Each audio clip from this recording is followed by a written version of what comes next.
I'm Ethan Cole and I live in Denver, Colorado, a place where people come to chase fresh starts, fresh powder, and fresh air. But for me, Denver has always been home.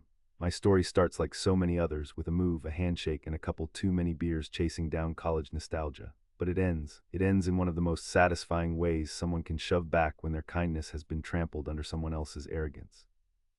Let me tell you how I pulled off revenge that was quiet, legal, and entirely poetic. I was 34, solidly settled into my life.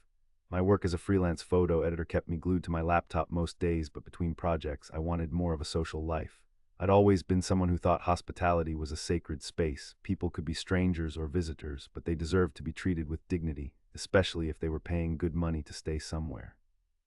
That's probably why I got along so well with my then friend and flatmate, Josh Rivera, or at least I thought he was still a friend.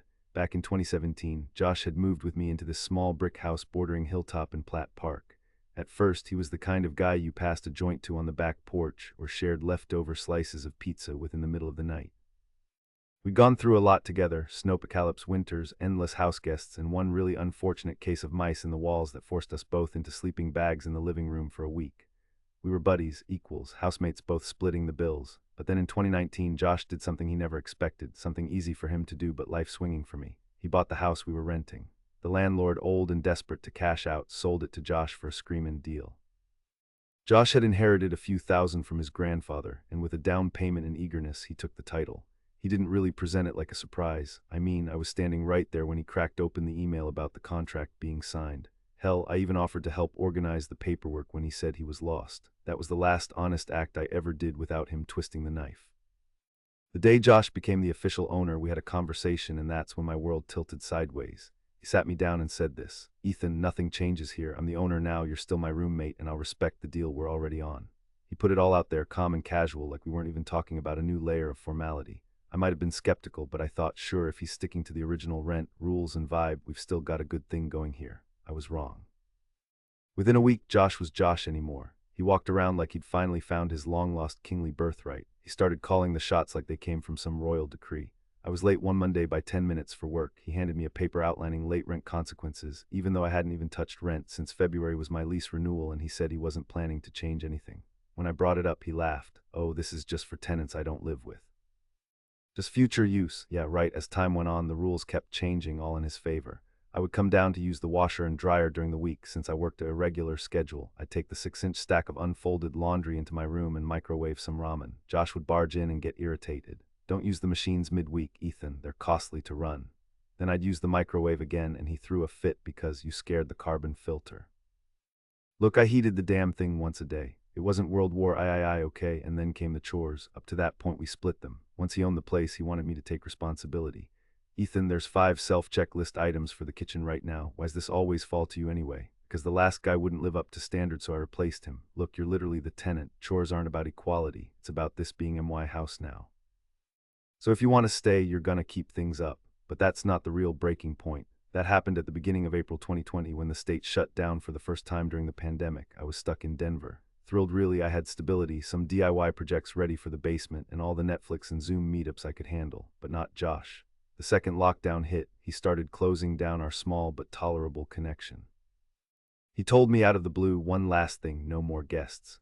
So even during a time of extreme loneliness, I wasn't allowed to invite anyone over to my own home. He even redefined the restrictions to include my girlfriend, who was living in Basalt and couldn't visit for weekend plans.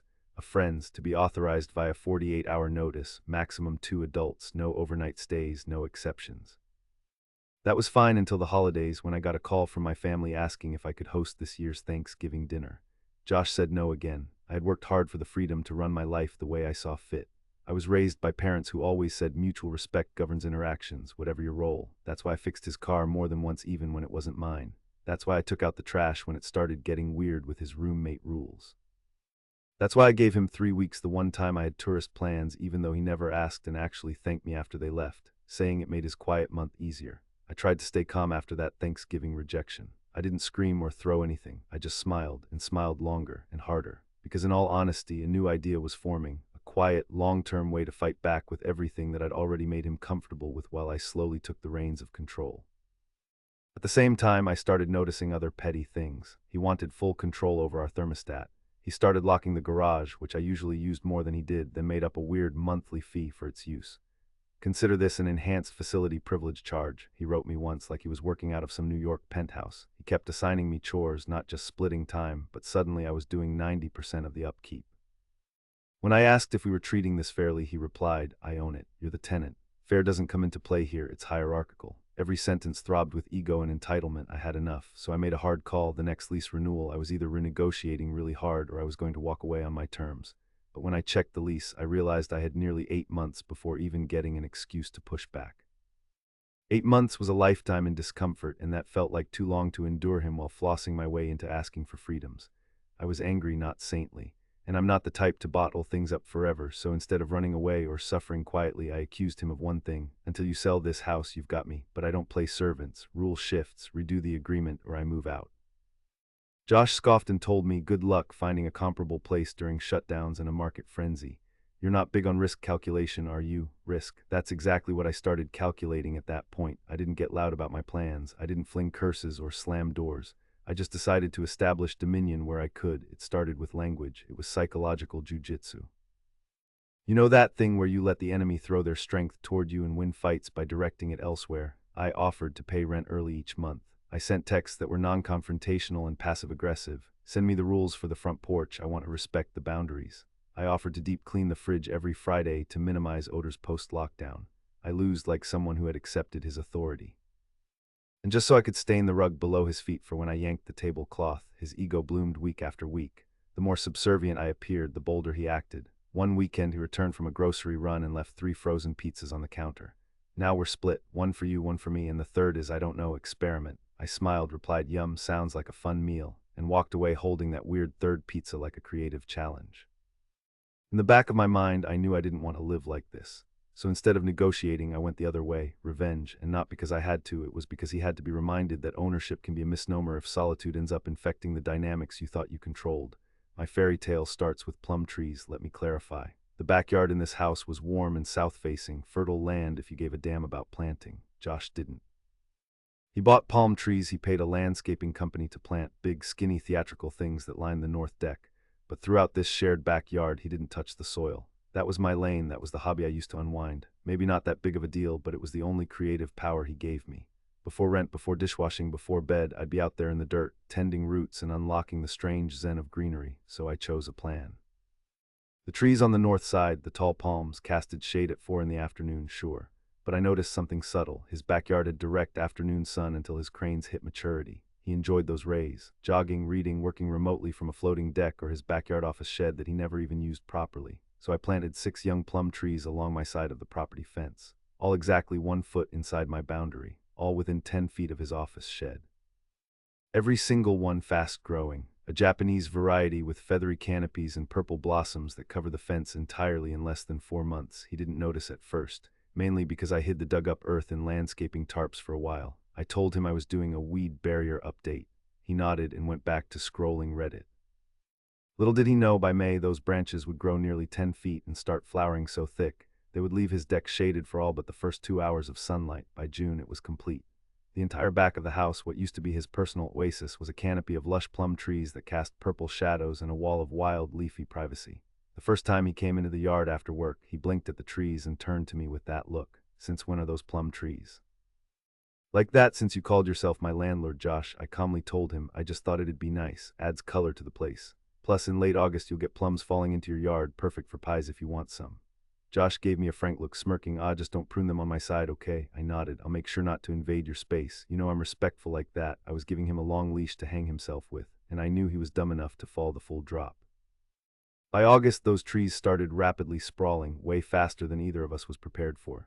Their shade had shifted further across his domain like reverse dominoes tipping into comfort zones. I was debating what came next, but then I noticed he was actually in the shed now. Maybe 3 times a week, hunched over some spreadsheets, grumbling, hand on his face. But no matter, he loved that shed, so I planted more. This time it was black walnut saplings.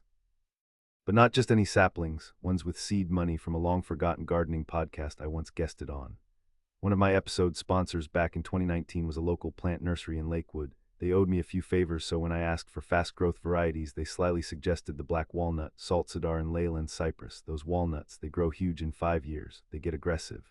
And they don't play well with lawn care. I added them right across from the plum trees.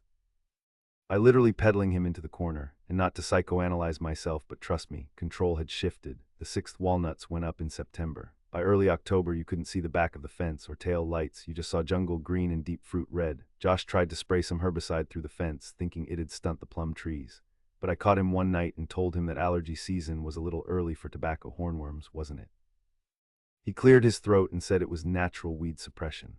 You know what video surveillance says? He was trying to kill an ornamental plant. Make of that what you will. You want a nemesis who looks like they're tying themselves into knots out of habit. That was Josh. By December, Josh asked me how much the trees had cost to plant, assuming I'd gone wild on a landscaping budget. I know he thought my sudden gardening splurge meant I had disposable money that should have gone toward rent. I simply said they were free, a LinkedIn contest from a company I once freelanced for. That silenced him, and then the walnuts did something else unexpected, something I hadn't planned for. They dropped nuts relentlessly. You think those things are just for squirrels? No. If you don't sweep up each one overnight, they rot. Fermented logs. The smell was rich and confusing. Josh, no matter how well-meaning his foot traffic, had to walk through them when accessing the backyard. Loved cursing the brown-stained mulch right outside his shed now, but even I had limits. He started texting me late at night. Your trees are miracle grow or what? Or make sure you track leaves. This is getting out of hand. He buying foam wood sealant because I guess he was convinced the nut husks were clogging his deck slats. We fought about the leaves over and over again, but I kept my replies neutral. I'll sweep mine, the rest belong to the ground. Josh went nuclear the first week in April.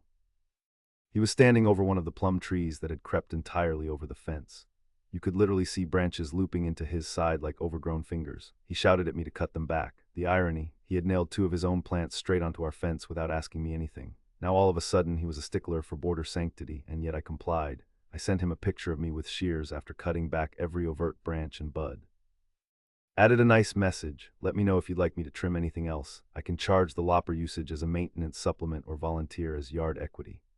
I was handing him rope he didn't know how to use. He was so entrenched in dominance, he had no idea how staffing me as a groundskeeper actually built credibility if I wanted to one day flip the script. By summer, I started reviewing online forums again, property rights, city zoning laws, and gardening specifics. Not for my own yard, mind you, for my future yard, because guess what? Josh lit my fire. I no longer wanted to move out quietly. I wanted him off balance. Unclear, maybe even frantic. I read for weeks. Turns out you can't break a lease without proper notice. A landlord can't just say you need to change rules now. You usually need to agree to a lease modification via written acknowledgement, so while he assumed he was boss, without paper trails or formal documents, he was. His power was in convincing me I had to live by rules he fabricated. And by the time the trees were fully shaded, the dirt spread outward, the roots were pushing up paving stones, and that neighborly bliss, poof, I started texting him rules. Every time he texted to ask me about loud sounds or a guest, I'd respond after 48 hours, just the amount of time the law requires a landlord to send lease-related notice. It would say, apologies for the disturbance on Friday. Since this concerns quiet enjoyment, my notice for noise-affecting electronics begins now, April 30, 2022 at 6:56 a.m. I reminded him of Denver's Noise Ordinance Regulation Title 15 every time he left a note about cooking after 9 p.m. I began sending my own thermostat announcement. Per your authority on facility usage, my temperature will be adjusted between 65 and 71. Not open for consultation pending written request. No one walks upright through petty bureaucracy without being hunched by it. By the time 2022 rolled in, the entire relationship had reversed. I controlled 80% of his spare time. I had amped the thermostat in winter to 73 and the AC to 68 midday during summer. I left windows cracked and blinds open. Do you prefer curtains? I asked. He said no, so I left them half open every morning. Then one Friday, he hosted a backyard happy hour with Roll on his friends. I let the lawn mower run until midnight, like he wanted me to be Tenant. He was going to live in landlord purgatory. I made it clear that every privacy violation would echo right into noise thresholds past midnight. He sent me a furious note at 12:10 a.m. reading, "Turn it off now. This roof belongs to us both." I replied within 72 hours like required. The Tyro noise threshold rings at 10:30 p.m. The mower stopped at 11:30 p.m. The guests cleared out at 11:45 p.m. Parameters abide, request logged for consideration. The next day he offered to meet and write up a new agreement since things were chaotic. Oh sure, buddy, let's get legal because here's the kicker. Ownership isn't control in Denver if you do it wrong, and he'd doing everything wrong. Josh had bought the house as a lone owner on paper, never updating our living arrangement formally. Our lease was from the previous owner. He'd never rewritten it for a roommate and leasing context. And Denver zoning code, Title 21.3 Paragraph B, plays no favorites when neighboring property blocks either party's son, privacy, or unusable space. Still with me. Okay, so I filed a formal complaint to the Home Community District Council. Title, Personal Shade Restriction Violation. They came over in early October, independent inspectors, arms crossed, clipboard notes. Josh opened the door and greeted them like someone who expected another picnic, smug and civil. I greeted them like a tenant who abided every law. They concluded a ceiling issue. If he planted shade trees exceeding city limits and didn't get permits, any neighbor can replicate it on their side up to full sunlight suppression. That morning, Josh came to me still smiling and said, "What's this about?" "You registered a complaint," I said. "It's about clarity, fairness, balance in shared land." 2 months later, I got back my full security deposit, even though the lease term required only partial refund due to possible wear damage. The inspection report had it say, "I used those trees on the edge to completely reverse my legal positioning. 20 feet tall, 4 along the western fence, the deck he loved, now chilled in the sun like late autumn sipping tea inside a tomb." And when he tried to ramp up the rent hike in early 2023, like he thought I'd accept it, I came up with the final move. I didn't text him. I wasn't going to bother with second-hand rules. I Facebook invited him, yes, through digital telepathy, to his own public shaming page. I created a whole community group online, completely passive-aggressive. Name, Cooling Costs and Hidden Desert Landscapes, Living with Josh Rivera. It started out slow, but eventually, I uploaded images from the outer hallway in line with small unit codes, the broken microwave never repaired by him, his gaslighting screenshot trees, and his black walnut nut crimes. That got attention. Neighbors and former renters started blowing up the group. Within a week, someone tagged in Denver Tribune. Residents identified Josh Rivera over excessive fence control. Photos of his landscaping revealed multi-phase invasion of shadow zones in a 4-bedroom unit previously known for its community connectivity.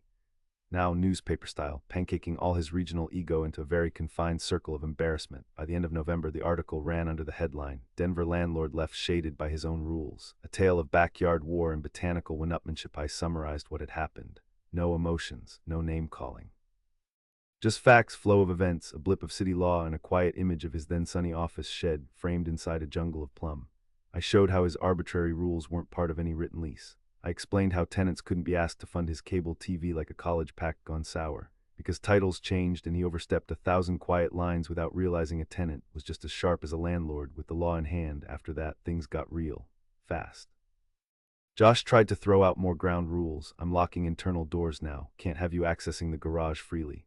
I said, "That's a violation of move-in statements. There is integrated access in lease copies." He started yelling more, rambling $100 fines for running upstairs during his meditations. But that barely mattered because the story I posted had gone viral in Denver real estate groups. Other former tenants DM'd me.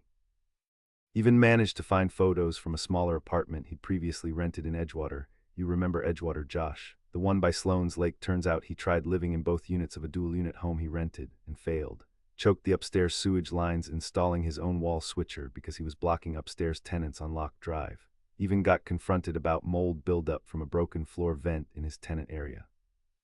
And he fired back at them saying they should adjust. They got a bond upheld from the city. The more I released, the more his credibility evaporated, and then the unexpected happened. An anonymous inspection from the city arrived in July 2023, said they were looking into property code compliance changes with high-growth flora on the eastern yard line. By that, they meant cuts on shadow projecting per Denver Title 21, affecting cohabitants. They didn't immediately issue a fine. They just stared. Plum saw what I had planted. Josh's own trees were clawed into conflict. They told him a gentler version of a line he had told me once. You control the space, but power does not equal pleasure when shared boundaries are involved. He didn't hear the echo yet, not until every weed and subroot started even spiking out beyond the boundary line. And once that fence crossing started, every tiny tree on my side projected a shadow that blanketed his luxury patio time.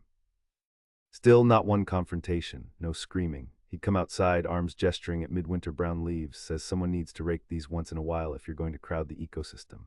And I'd just smile, hand him a rake, say, "You own the house. The responsibility is yours this time around." And watch him try to clean what I had already ensured was his fault. He filed for mediation with the housing board in 2024. He got denied. Not because I blocked it, but because Denver doesn't host roommate conflicts without a formal lease, and he never had one. My last 25 emails he sent, absolutely gutless. He'd saved the word landlord like it meant something that wasn't mythical. The board looked at our files. They thanked me for the complaint and Josh for, well, nothing. They handed him a notice on legal tenancy reclassification, advised him to brush up on the state's rental transparency statutes, and minted an informal resolution. Unless evolved lease structures exist in this living arrangement, independent domestic domination cannot be controlled. My new mantra: I am not a tenant, I am not a servant. I am a resident with buyer's rights on pause, not wiped. I turned 34 last May in that house and threw a backyard barbecue, inviting every single neighbor that saw his "I'm king of these grasses" era. Everyone lived south or west of us, meaning the walnuts and plums didn't affect their light, just his. By June, Josh was trying to sell the house. Of course, the real estate business in Denver is fast.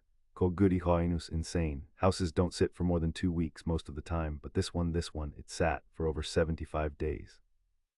No buyers, if anything. Bidders were stunned by the massive shadow zones out back, the walls getting fingered by scheduling trees, and the intense humidity problems. I chalked up thousands to the blossom petals, combining with fermentation from fallen nuts. Josh blamed me, of course, called me a meddler. He'd pull me aside at dawn like he was begging for a confrontation. "You gonna screenshot our fight again and throw that to the internet?" I just responded. "I said it once, I don't start beef." I just let owners spill the script. Then my lease ended, no formal offer from him to renew it. We met outside, slightly awkward, just exchanging routine goodbyes. Meanwhile, I was already in negotiation with the same landlord who lived nearby, an old architect with goats. On August 1st, I packed up and moved, but you know what I did before leaving? I left a note, printed. Handwritten title, a preview of shade mapping calendar, month 3 inheritance 2025. Underneath, a meticulously mapped drawing of every shadow-fed inch that he wouldn't feel until months later. And on the back, 2 sentences. I planted 2 sides of it. Ownership means less if the roots overpower the view. I gave him the keys and walked away smiling. No goodbye hug, no awkward palm touch, just a return of boundaries and a boxed image of him, looking up every afternoon trying to measure the faint orange edges of dying sunlight skewed through leaves too tall to call decorative. 3 months after that, the city finally contacted Josh. I later learned through an anonymous charter contact, someone from the insulation board. They told him that the trees had grown into full violations. My trees, mind you, planted under my premises, but his own exterior cedar trees, unexpected city violations. One measured level 7 on Denver's fence height imperative violation scale. He hosted guests one evening and someone lit down and realized they couldn't tan without feeling like they were in a horror flick's twist ending. They called him passive-aggressive. They compared him to the internet's base truth posters on gardening sites. Josh fought the violations. He offered to cut them. And what do you think the city said? That once trees reach a certain meshed canopy level, they couldn't be uprooted or reimbursed. They said, "Mr. Rivera, we'd offer $1 for your pole, but the domain has grown round it. Time and compost reclaim land faster than regret. Consider the shade your new blueberry bonus." He had to move in with his aunt, same harpy who used to pop in unannounced, same one who once said I was ungrateful, even though I never spoke ill until he started calling me crazy through passive-aggressive tenants. I'll never forget his last text message to me. 6 days after moving into her basement flat, it read, "Hey, just wanted to say I'm sorry. I thought you needed someone to control. Turns out IJUST Chinese letter. I didn't reply. I just shared the text with the gardening podcast sponsor who moonlighted as a landlord attorneys. They put it on their feed as a segment titled, 'When Gentle Insults Become Property Hauntings.' Hundreds of people across the city heard his vulnerability only to laugh. It was eventually covered by Westward, where the headline became, 'Denver Leaser Living by His Own Roots, the story of the tenant who returned shadow rights.' I got an email that night from someone at the architecture firm. They saw the article. They were buying the place Josh tried to flip. Said they'd lease the backyard, pay me $300 a month for the shade potential, and promote massive, idealistic gardens as a sustainable policy in their office samplings. And that's where the official revenge arc ended, but the twist for me was real. I started getting approached by people fascinated by the trees, the sun, the shifting shadows, and the storytelling that fused them.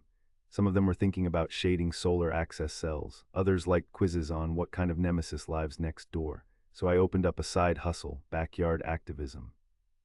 I helped tenants understand their sun, their trees, and how to shift shading from good for host to good for retaliation legally. I started charging consulting fees. Plant layout done right, $200, $400 for a narrative mapping project capturing sun pathings via drone swatches. $850. I became a strategic tenant consultant. That's what my website said. Some people laughed, but then again, people laughed at Josh too.